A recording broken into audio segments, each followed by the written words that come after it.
இங்கே வருகின்ற அனைவருக்கும் வணக்கம். எனது தம்பி மகன் 23ஆம் தேதி ஜனவரி 2013 போலீஸ்காரர்களால் விரட்டி துரத்தி பிடிக்கப்பட்டு விலங்கிடப்பட்டு போலீஸ் ஸ்டேஷனுக்கு வெளியே மக்கள் குடியிருக்கும் பகுதியில் ரோட்டு சாலை ஓரத்தில் அடித்து கொல்லப்பட்டிருக்கிறார். போலீஸ்காரர்களே அடித்து கொண்டிருக்கிறார்கள். ஆனால் செரடாக் ஹாஸ்பிட்டல்ல போஸ்ட்மார்ட்டம் ரிப்போர்ட் என்ன சொல்லுகிறது என்றால் ஹார்ட் அட்டாக்கால தான் செத்தான் என்று. அவனுடைய உடல்ல போட்டப்பட்ட விலங்கு இறக்கப்படவில்லை. எனக்கு ஒரு சந்தேகம், முழங்காலுக்கு கீழே அவனை போலீஸ்காரர்கள் சுட்டு இருக்க வேண்டும் என்று நினைக்கிறேன். முழங்காலுக்கு கீழே பார்க்க முடியாத அளவு ஏதோ பேண்டேஜை போட்டு கட்டியிருக்கிறார்கள். இந்த நிலைமையில போலீஸ்காரர்கள் நாயை விரட்டுவது போல பிரஜைகளை, இந்த நாட்டு பிரஜைகளை விரட்டி கொண்டிருக்கிறார்கள். இதை கேட்கறதுக்கு நியாயம் கிடைக்கவில்லை. எங்களுக்கு 2வது போஸ்ட்மார்ட்டம் ரிப்போர்ட் செய்யறதுக்காக நாங்கள் பல முறை முயற்சி பண்ணோம். ஆனால் இதுவரைக்கும் எங்களுக்கு நியாயம் கிடைக்கவில்லை. இதுக்கு காரணமே நமது நாட்டு பிரதமர் என்று தான் சொல்ல வேண்டும். அவர் இந்தியர்களை ஓட ஓட விரட்டி விரட்டி சுட்டு கொண்டிருக்கிறார். எத்தனை போலீஸ்காரர்களை, எத்தனை சாதாரண பிரஜைகளை சுட்டிருக்கிறார் என்பதற்கு என் மகனும் ஒரு சாட்சியே. இறந்தது என்னுடைய தம்பி மகன், கூட பிறந்த தம்பி மகன். ஆக பெற்றவனுக்கு எப்படி இருக்கும்? ஆனா இந்த நாட்டு பிரதமருக்கு இந்த நாட்டில் இருக்கின்ற மக்களெல்லாம் மக்களா தெரியல. அதனால்தான் நமக்கு நியாயம் கிடைக்கவில்லை. போலீஸ்காரர்களை கைவசப்படுத்திக் கொண்டு தன்னுடைய ஆளுமைக்கு வைத்துக் கொண்டு சுட்டு தலை சொல்கின்றார்கள். இன்றைக்கு எனது மகன் மட்டுமல்ல, சீன சமூகத்தை சார்ந்தவர்கள், மலாய் சமூகத்தை சார்ந்தவர்கள் இந்த நாட்டு பிரஜைகளை சுட்டுக் கொண்டிருக்கின்றார்கள். ஆகவே எங்களுக்கு நியாயம் வேண்டும். செகண்ட் போஸ்ட்மார்ட்டம் 24 மணி நேரத்துக்குள்ள எங்களுக்கு செய்யறதுக்கு அனுமதி தரவிட்டால் நாங்கள் மேற்கொண்டு நடவடிக்கை எடுப்போம். இந்த மாதிரியான ஒரு அசிங்கமான ஒரு ஆட்சி, அதான் அநாகரிகமான ஒரு ஆட்சியை எங்கேயும் கண்டதில்லை. ஒருவனுக்கு உணவில்லையே ஜெகத்தினை அழித்திடுவோம் என்று ஒரு கவிஞர் சொல்லி இருக்கிறார். ஒருவனுக்கு உணவு என்பது இங்கே வைத்துக் உணவு அல்ல, நியாய உணவு, நீதி உணவு. அதை தருவதற்கு அரசாங்கம் தான் தயாராக இருக்க வேண்டும். அப்படி தரக்கூடிய அரசாங்கம் நம்ம நாட்டில் இல்லை. இந்த நாட்டில் இருக்கிற அரசாங்கம் இந்தியர்களையும் சீனர்களையும் குறி வைத்து சுட்டு கொண்டு இருக்கின்றது. இது மட்டுமா, இன்னும் பல அநியாயங்களை இந்த நாட்டு அரசாங்கம் செய்கிறது. அதுக்கு ஒரு எடுத்துக்காட்டு தான் எனது தம்பி மகன் செல்லத்துறை, எனது கூட பிறந்த தம்பி செல்லத்துறையுடைய மகன் சுகுமாரன நாயை போல விரட்டி விரட்டி பிடிச்சி, நாயை விரட்டுவது போல விரட்டி 3 போலீஸ்காரர்கள் விரட்டி பிடிச்சி விலங்கிட்டு, கை விலங்கிட்ட பிறகு அடிச்சு கொண்டு இருக்கிறாங்க. சுட்டு கை விலங்கிட்டு சுட்டாங்க. ஃபர்ஸ்ட் தே ஷாட் தட், அப்புறம் விளங்கிட்டு, after that அவங்க விளங்கிட்டு இருக்கிறாங்க. then pity him, he shot the pity him. அத பிறகு அடிச்சு கீழே தள்ளி மிதிச்சு இருக்காங்க. கழுத்து உடைஞ்சு போயிருக்கு. ஆனா போஸ்ட்மார்ட்டம் ரிப்போர்ட் என்ன சொல்லுது அப்படின்னு சொன்னா ஹார்ட் அட்டாக்கால தான் இறந்தான் அப்படின்னு. கழுத்து முறிஞ்சதை சொல்லலையே. அப்படின்னா அரசாங்கம் என்ன செய்கிறது? மக்களை கொண்டு குவிக்கிறதுக்கு இந்த அரசாங்கம் தயாராகிடுச்சு. ஆக பெற்றவன் என்ற முறையில நான் ரொம்ப வேதனைப்பட்டு சொல்லி கொண்டிருக்கிறேன். ஆக இந்த எங்களுக்கு 24 மணி நேரத்துக்குள்ள ஒரு போஸ்ட்மார்ட்டம் ரிப்போர்ட், 2வது மறு போஸ்ட்மார்ட்டம் செய்வதற்கு அனுமதி வழங்க வேண்டும் என்று கேட்டுக்கொள்கிறேன். இல்லைன்னா நாங்க பிரேதத்தை எடுத்து புதைப்போம். அதன் பிறகு வர்றதை இந்த அரசாங்கம் எதிர்கொள்ளணும். நாங்க எதை வேணாலும் செய்வோம் என்பதை இந்த கூட்டத்தில் தெரிவித்துக் கொள்றேன். 4 மாதங்கள் முடிந்து விட்டன. ஜனவரி மாதம் 23ஆம் தேதி, ஜனவரி விட்டா பிப்ரவரி, மார்ச், ஏப்ரல், மே, இப்ப நடக்கிறது ஜூன், 5வது மாதம் போய் கொண்டிருக்கு. ஒரு மாசத்துக்கு 30 நாள் இருந்துச்சுன்னா 150 நாள் ஆகுது. ஒருவனை ஒரு அரசாங்கம் போலீஸை விட்டு சுட சொல்லுது.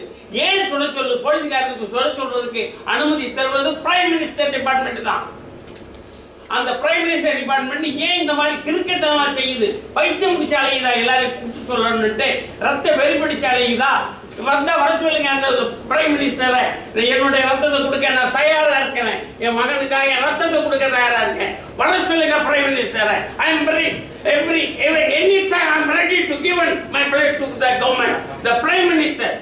Why they ask to shooting the people public? I am very crazy the government.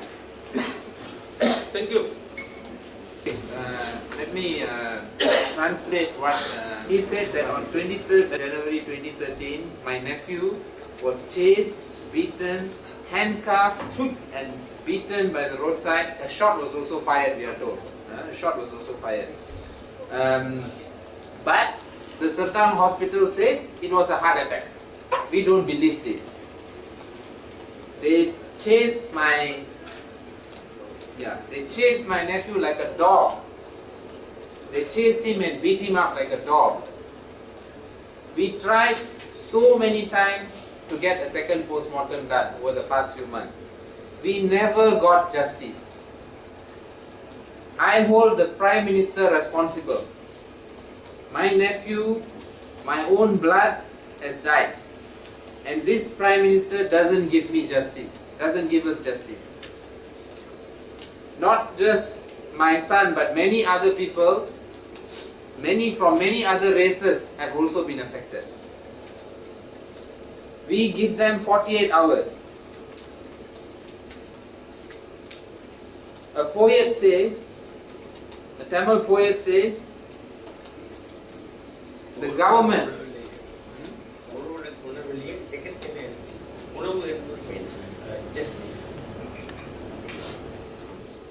that the government of the day, Arasu they say in Tamil, it's difficult to translate, but the government of the day must give justice to every citizen. And this has not happened here. He was chased like a dog, beaten and handcuffed. The post-mortem says heart attack. I feel great pain as his uncle. Now we will bury the body. If they do not allow the second post-mortem or allow Dr. Potit to do it within 48 hours, then let the government face the consequence if we have to bury the body without doing the second post-mortem. I blame the Prime Minister's department. Are they bloodthirsty? Let the Prime Minister come and take my blood. That is a translation of what Mr. Kupusamy has just said, the uncle of the family, the uncle of the deceased, and he speaks on behalf of the family. வணக்கம் எல்லாருக்கும். ஒன்றை நான் சொல்லிக் கொள்கின்றேன். நமக்கு நியாயத்தை வழங்க வேண்டிய நீதிபதியாக இருக்கின்றவர்கள், தலைவராக இருக்க வேண்டியவர்கள் பிரைம் மினிஸ்டரே. எனது வாழ்க்கையில இந்த நாட்டில் பிரைம் மினிஸ்டர் ஒருவர் நியாயத்தை வழங்க தவறியதால இந்திய சமுதாயத்திற்கு கிடைக்க வேண்டிய உரிமையை கொடுக்க மறுத்ததின் காரணத்தினால அவருடைய உடல்ல உள்ள சிகப்பான ரத்தங்கள் எல்லாம் சிகப்பான அத்தனையும் இழந்து வெள்ளை அணுவுல வாழ்ந்து இறந்தார். நியாயம் தவறு அரசர்களுக்கு இப்படித்தான் ஒரு தண்டனை கிடைக்கும். அது போலதான் எனது மகனுக்கு இன்றைக்கு வந்திருக்கின்ற ஒரு நியாயம் கிடைக்க இன்றைய பிரதமர் தவறுவாரே, ஆனால் அவருக்கும் அது போல உடல் முழுவதும் வெள்ளர் அணிக்கலால சூழ்ந்து அவரும் இறந்து போவார். தந்தைய போல மகனுக்கு நடக்கும் என்று இந்த சபையில கூறிக்கொள்கிறேன். White and the red blood law, the blood there is two humans, one is the red, one is the white. If when the people is over the rules, over the right, they must to be affected by white cells. It is true. இந்தியர்களுடைய ரைட்டை பூரா அந்த மனுஷன் தான் அப்படிங்க எடுத்தான். சீனனுடைய ரைட்டை பூரா அவன் தான் எடுத்தான். I know him very well. Okay. All right, thank you. Oh yeah. Well, he's saying that he's holding the Prime Minister Najib Razak completely responsible for this. The pain and the sorrow of the family, will rebound back upon the government and the individuals who are in charge. That's what he's saying.